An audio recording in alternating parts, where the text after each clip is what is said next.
If you want to go ahead and open up your Bibles and turn on your devices, open to the middle of your Bibles to the book of Psalm, the 78th Psalm. We're only going to look at a couple verses at the end, but we're going to look at all of it. So I want to point out a couple things to you.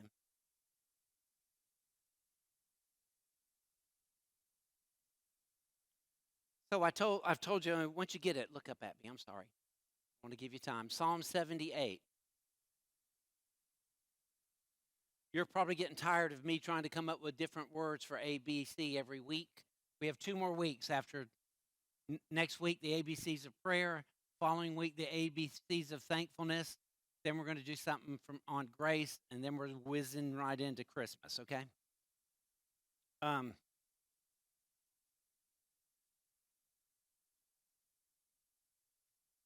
Years ago, within our first 3 or 4 years here, so that's been a while.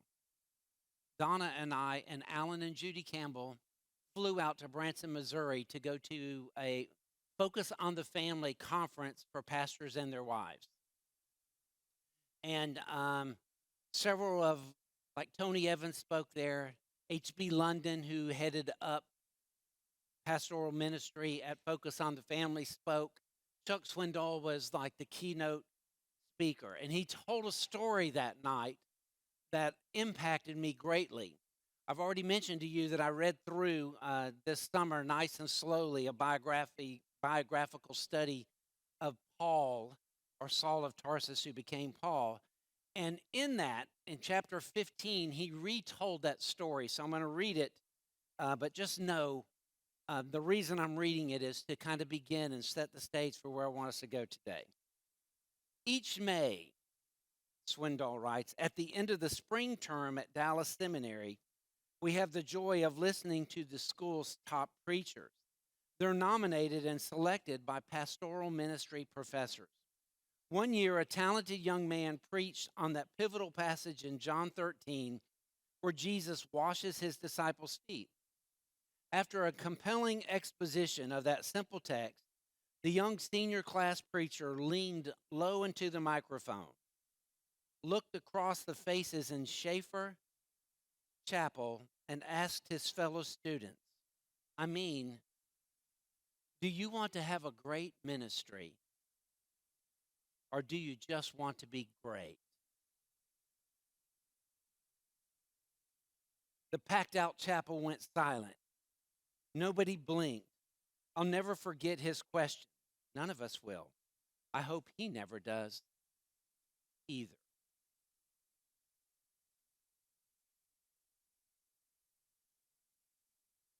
I mean, do you just want to be great? Or do you want to have great influence, a great ministry? I use the word influence today instead of the word leadership because in our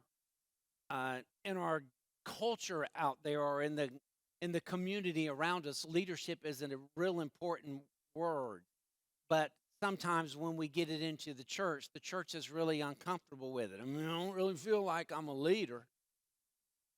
But leadership has to do with influence and using who you are to move people from here closer to God's agenda if it's spiritual influence.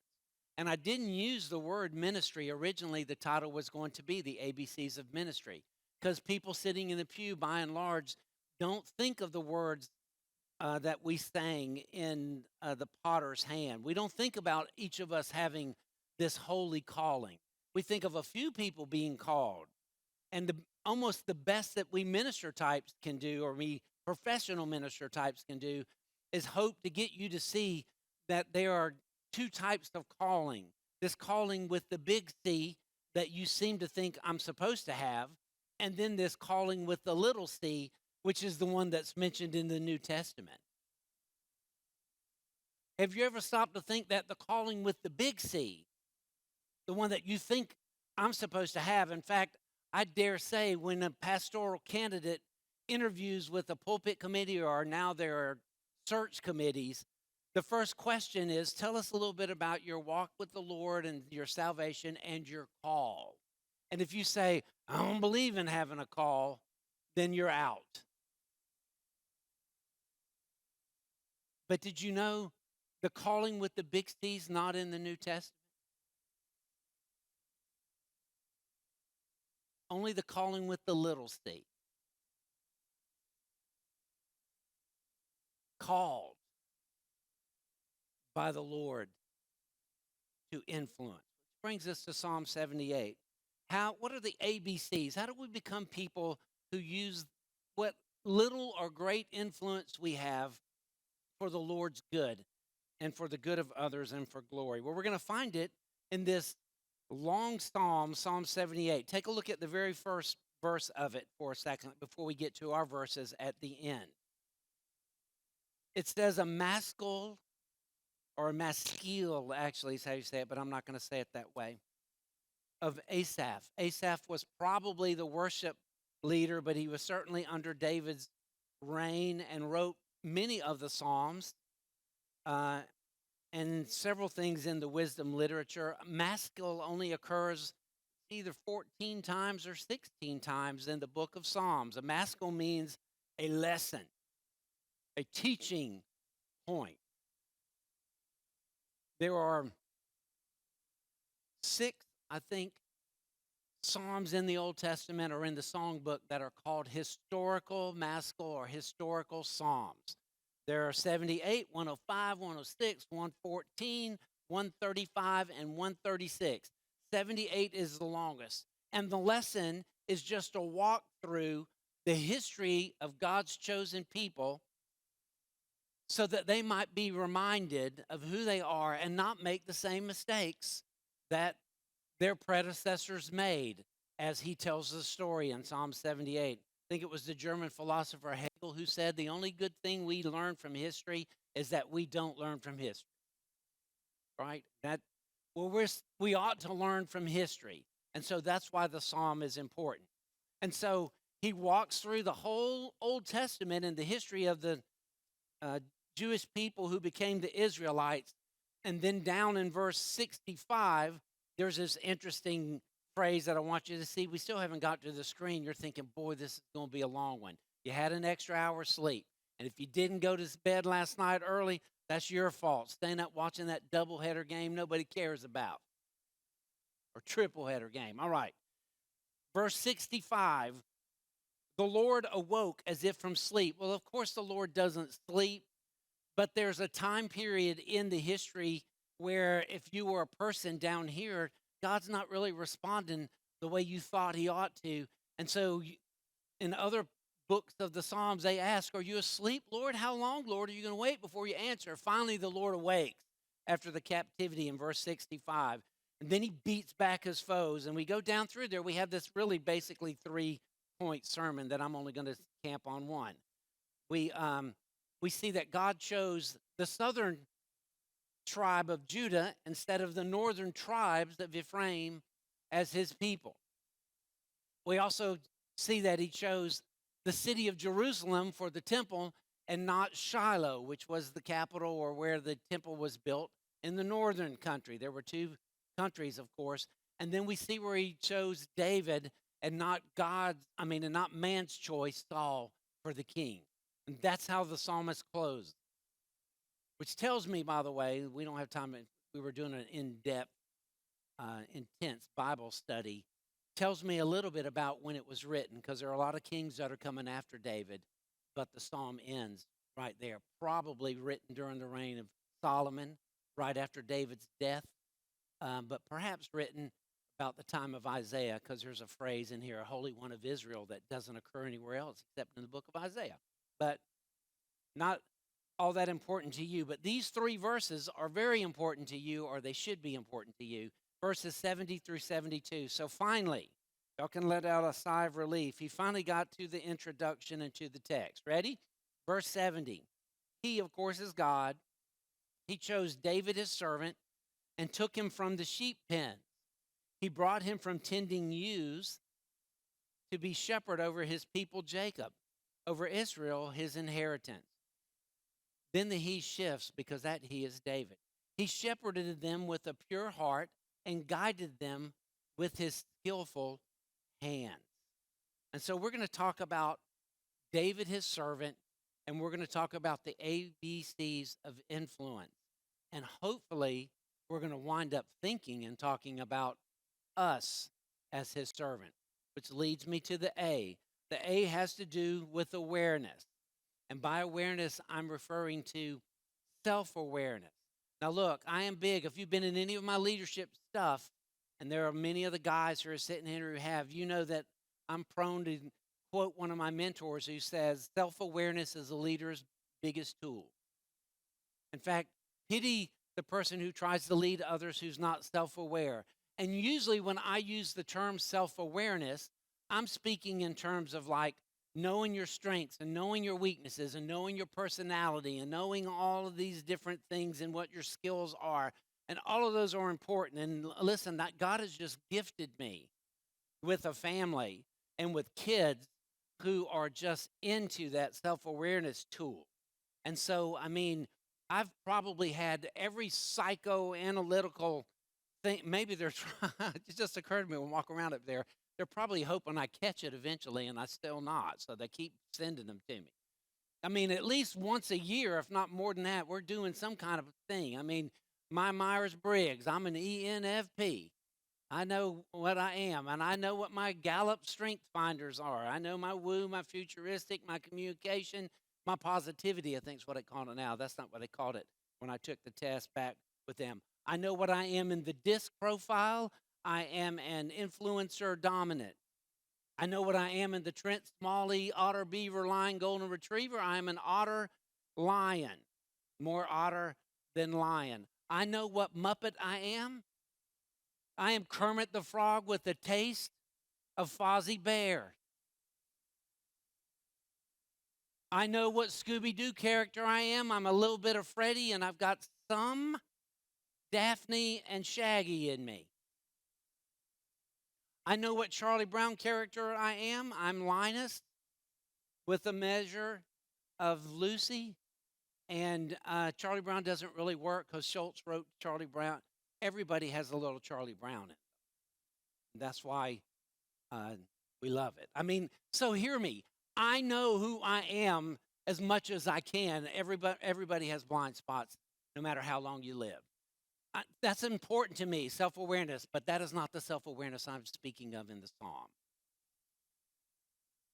The self-awareness in the psalm has to do with our relationship to the Lord. David, his servant. David, his servant. Tim, his servant. Donna, his servant. Catherine, his servant. Moses, his servant. And that's the phrase, and that's the self-awareness. It is the self-awareness to know who I am and who I am not.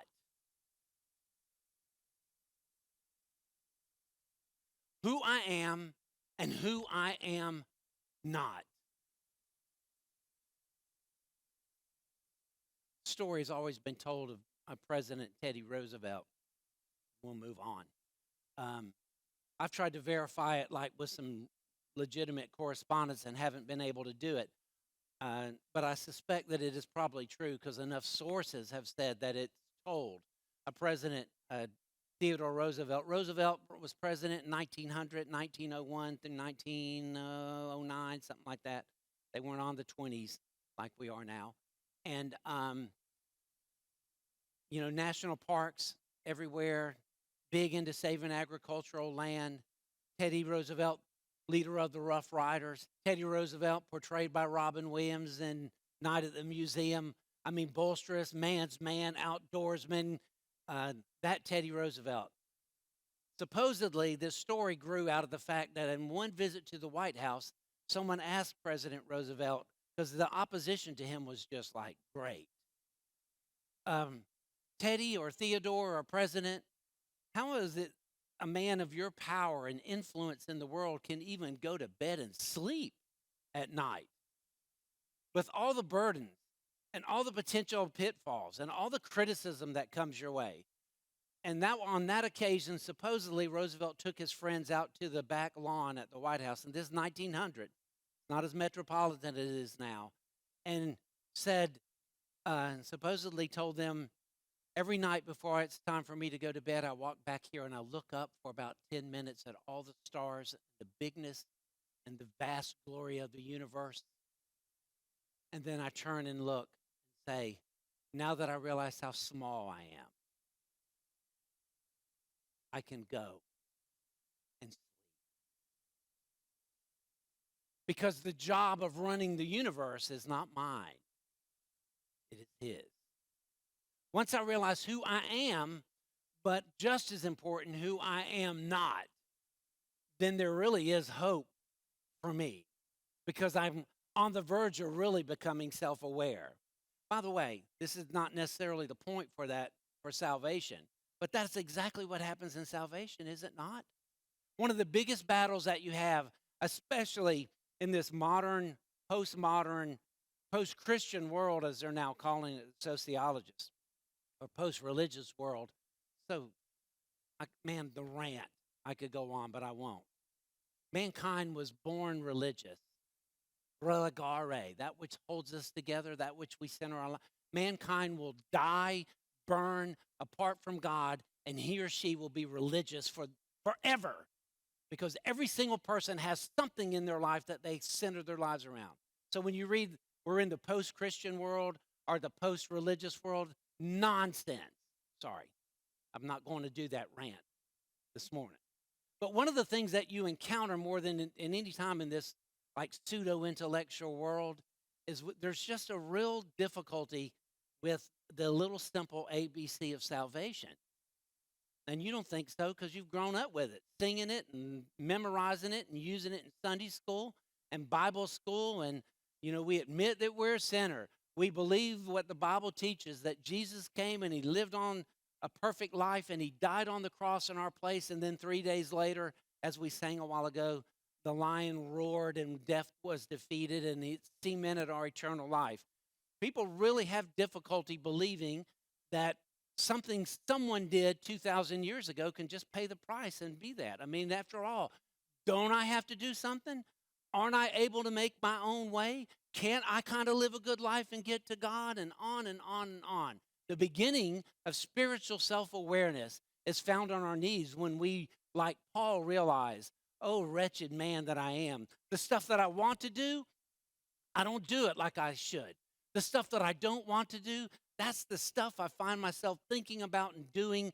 Goodness gracious, every time I think that I'm getting better at this, I'm paraphrasing Romans chapter 7, by the way. Every time I think I'm getting better at this, I realize something happens and I'm not getting any better whatsoever. I am my own worst enemy. Who can save me from this wretched man that I am? But thanks be to God, who while we were yet sinners, died for us. Awareness, self-awareness. When we're spiritually and physically and intellectually self-aware, you know what we become? We become available. There's availability in our lives for God to do something. All right. The B then stands for beneath. Beneath.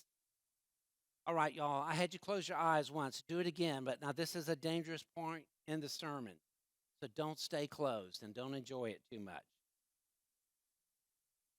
I just want you to listen as I read these verses and tell me who's the star of this show when we finish.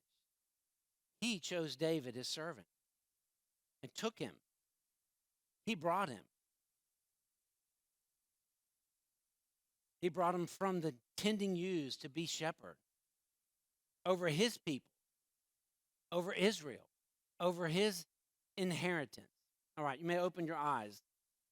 If A stands for self-awareness, then B stands for self-surrender. I realize that God is the show. He's the one who's done the verbs in this text. He's the one who's chosen. He's the one who's taken. And he's the one who's brought me or brings us anywhere that we're going to go of significance. If A also lends itself to us being available or availability, then being beneath him has to do with our humility. And Humility's a topic that I don't like to talk about very often. I mean, someone sent me a clip once. Have you read that book lately? The 10 Most Humble Men in the World and How I Picked the Other Nine? That's kind of on that's my desk. I've written this new book, The 10 Most Humble Men in the World and How I Chose or Picked the Other Nine. Humility refers to power under control. It doesn't mean being a doormat. Doesn't refer to just being mild and meek. Some of the most humble men in the world were prominent. Some of the most influential and humble women in the world were outspoken and loud and boisterous. Humility has to do with power under control. Joe, 1930s Detroit, let me back up on this story. 1930s in Detroit, mid 1930s. I think the busing system was in, but on some kind of transport, there's an African American sitting at the back of the building, and there are three other young men who are harassing him, provoking him, and trying to pick a fight. They don't actually hit him, but they mock and mimic like they're going to hit him, and he just sits there. Then they begin to call him coward, begin to laugh at him, and they ridicule him until the transport stops and they're about ready to get off. And finally, one of the young men looks up at the guy and says, "Let me just ask you something. I mean, are you just gutless? Do you even have a name?" Which time the young African American pulls out a business card from his pocket and hands it to him and simply says, "Joe Louis, champion boxer." Now, Lewis hadn't even won the heavyweight title yet. He didn't win that till I think he held it from like 37 to 49. I think he could have given him a fight.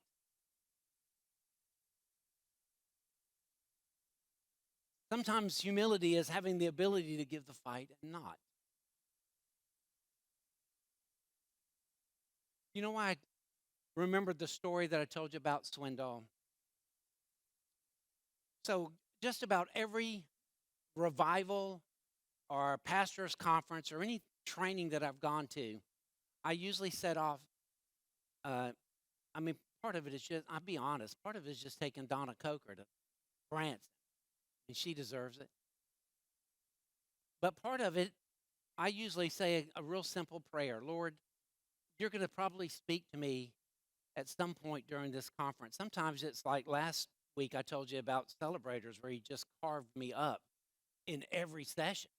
Felt like every session was just designed for me, but that's not usually the case. Usually I have this moment where I realize this is why I came to this thing and this is what God wanted me to hear. Let me tell you about the one in Branson. In the same talk where Swindoll leaned and told the story, do you want to be great or do you want to have a great ministry? Right in the middle of that, I knew I was there. We were in, I don't know, year 3, 4, I can't recall. We were in the old building and we were booming. I mean, we were pulling in chairs for people to sit in addition to the pews. We had our members, and I'm not even saying that I'm criticizing you for it. We had members complaining. In fact, I had one lady tell me one time, she said it sort of in a joking way, but in a good way too. I used to could show up late and find a seat at Central Baptist Church. Now I can't find a seat if I don't show up on time. And at least once a month, we used to have a same thing that happens here. We usually have one sort of down Sunday a month, and then one kind of well-attended Sunday a month. On that well-attended Sunday, our ushers will go out and get those old metal folding chairs and put them down the end. I mean, we were booming, and we were winning some people. And we hadn't been here real long, and everyone in my circle of influence was telling me it's time. You need to go. It's time to move. There are bigger things for you. Let me back up and tell you another one. In my first semester of seminary, one of the things Southeastern used to require us to do, they called it intro level experience. they'd assign a professor to you, and you'd be in a group of about 12 or 15 other people. And, you tell your story. They'd help you learn to share your faith and just basic things about being in ministry to kind of hopefully establish some relationships. In there one night, we're going around the room, everyone's telling their story. And our professor asked, where do you guys see yourselves? I know you're younger and you don't think in terms of 30 years from now, but where do you see yourself 30 years from now? And one of our guys, we'll call him, I'm trying to look out so I don't, we'll call him Steve. Steve says, I see myself as being president of the Southern Baptist Convention. I'll be pastoring a mega church, and I'll be so popular that I'll be going from conference to conference to conference to conference to preach. People will line up to buy my books. Had I known then what I know now, I could have told them I had 48 people line up to sign my book. I'm sorry. And and he just went on and on and on. And now let me tell you what bothered me. Because I knew the chances of two guys from that little group being that person were slim. And he just wasn't going to be it. And so I began to pray for him. Lord, bless Steve. He's in for a major disappointment in his life. Because if you had known me my first semester, I wouldn't say it, because that's not humble. I'd have told you, I'm going to a big church, a mega church.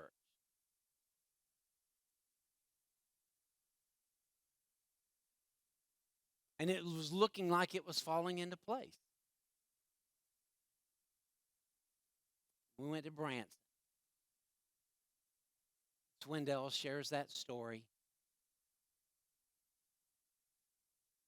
And then he leans it over the podium. He was wearing a wire. He was wearing one of these before, only the greats got these back in those days. He leaned over and he said, let me just ask you, are you in this to have a great ministry for God? Or are you just wanting to make a name for yourself and be great?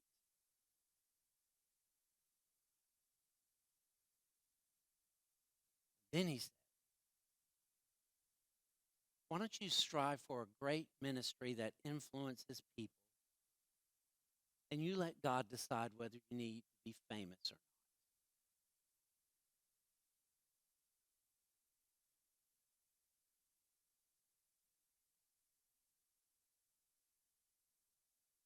Humility.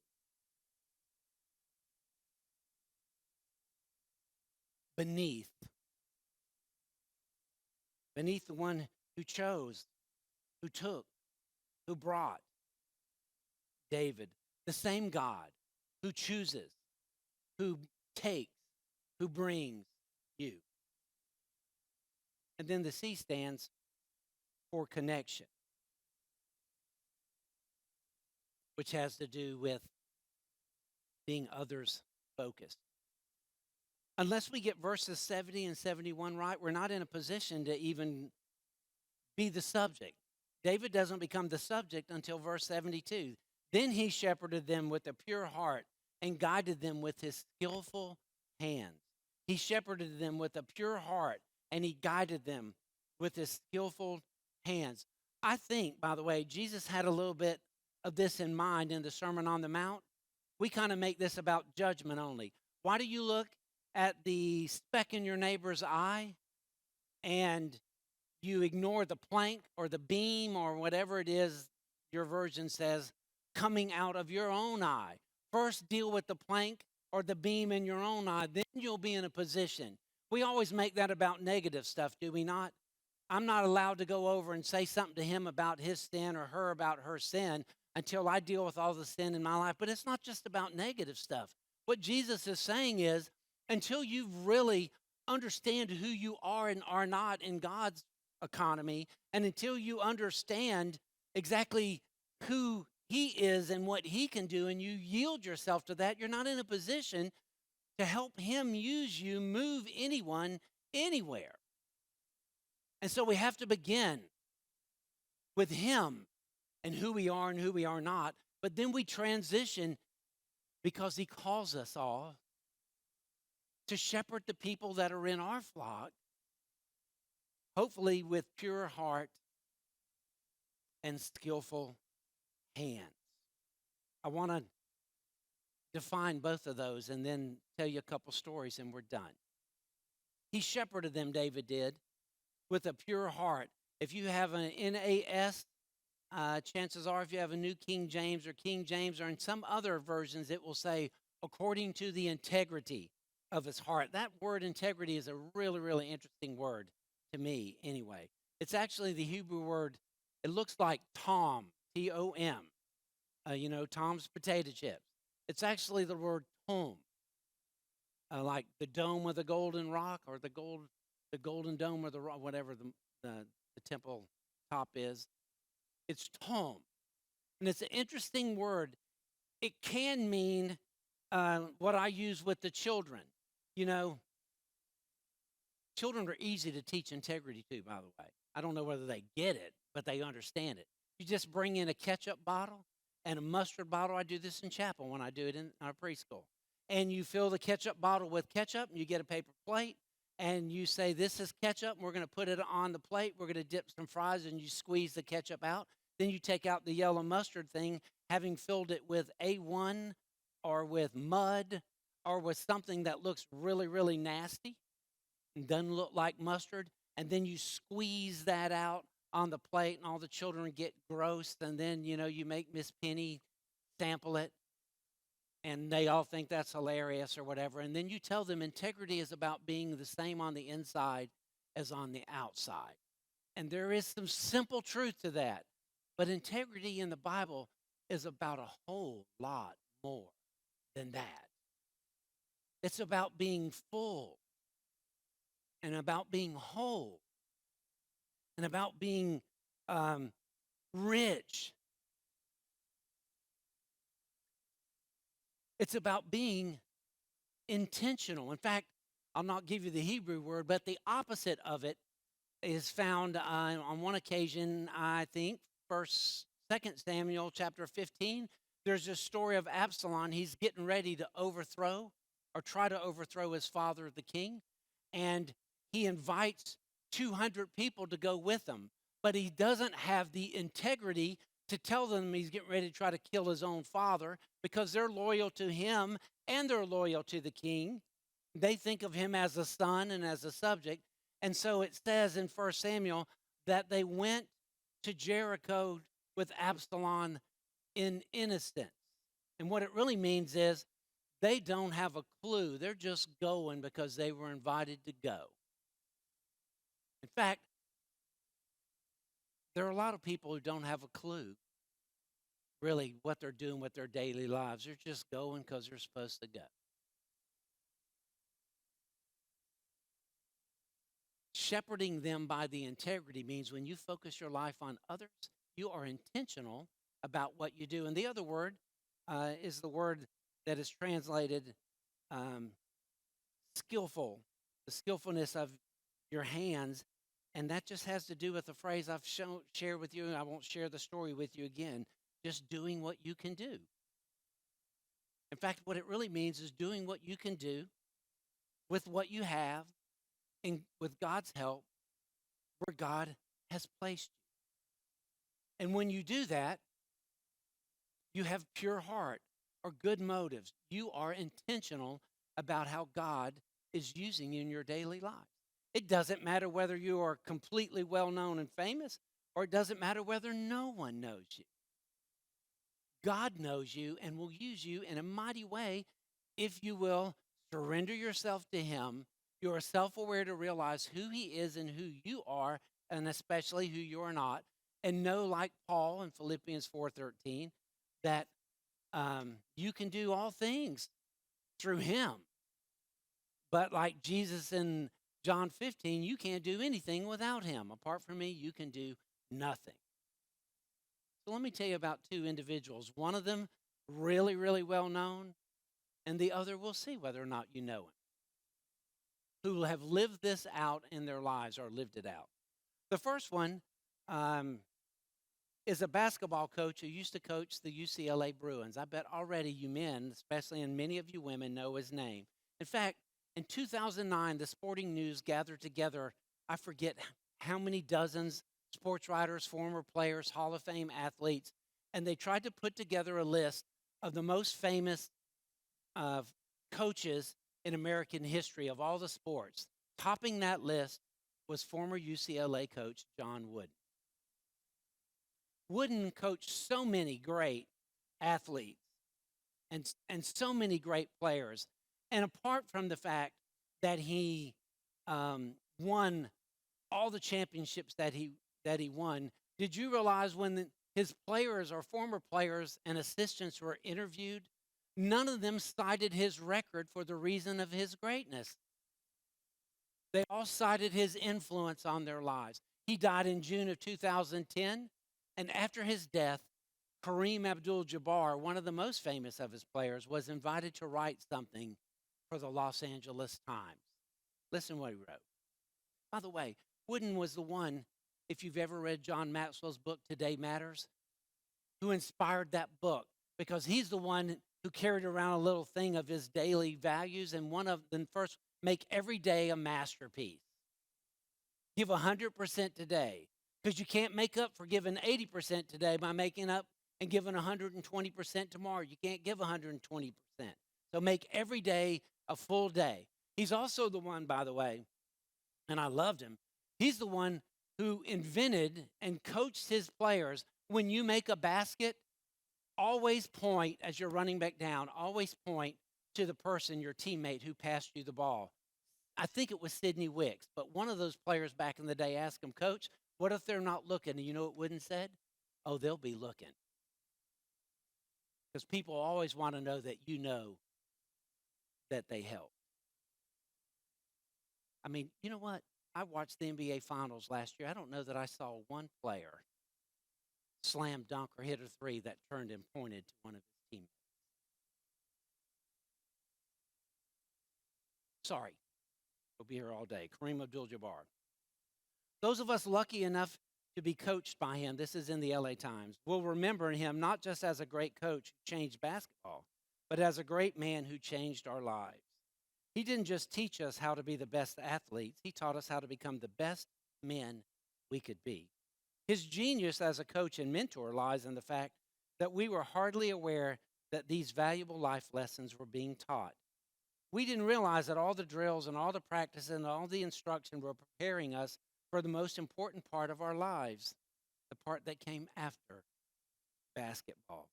Hardly a day goes by that I don't think about Coach Wooden's influence on me. The second story I'd like to tell you is by a guy named Maurice Scobie. Now, it's possible that you've heard of him. Have you? All right, let's just test. I know the hour's late. Hang with me 5 more minutes. Maurice Scobie, he sang bass for the Temptations. How many of you think that's a go? Maurice Scobie, he was a minor league baseball player in the Cleveland Indians system. Any takers? Maurice Scobie, he was a 5-star chef from New York before they ever had, like the foodie world and the foodie industry. How many of you don't have a clue who Maurice Scobie is? Okay. Good, I made my point. I'm not telling you either. Let's come and sing. His friends called him Maury. He's still alive. He's a senior adult now. Maurice Scobie was the personal assistant and travel person for the late Dr. Billy Graham. He made sure he never married. He devoted his whole life to Dr. Graham's ministry. He made sure that Dr. Graham's suits were always ready for travel, that their arrangements were taken care of. When you read about Dr. Billy Graham, because of his desire for integrity and to avoid scandal, that he always sent someone to the hotel room ahead of time in case the enemy had a woman in there who could falsely accuse him, that was Maurice Scobie. And the thought occurred to me, I found this out, by the way, I didn't know him either. The thought occurred to me, they were interviewing him talking about Dr. Graham and the attributes that made Dr. Graham so great. But the thought occurred to me, can you imagine living your entire life, with the exception of Ruth Bell Graham, the family acknowledged that nobody knew Billy Graham better than Maury, and they were appreciative. But he was content with everyone focusing on Dr. Isn't that what influence really is?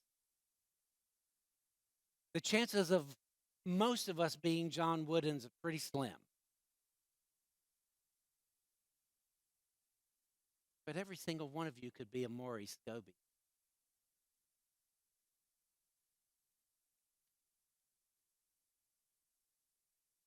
I mean, if you choose to have a great ministry,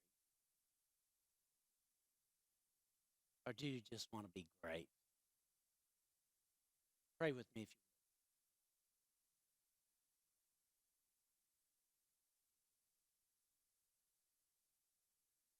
will. Our altar is always open. I'll be down front like I am every week. If there's a faith decision, you've never sort of walked through the ABCs and given your life to Jesus, maybe today is that day. I can help you with that.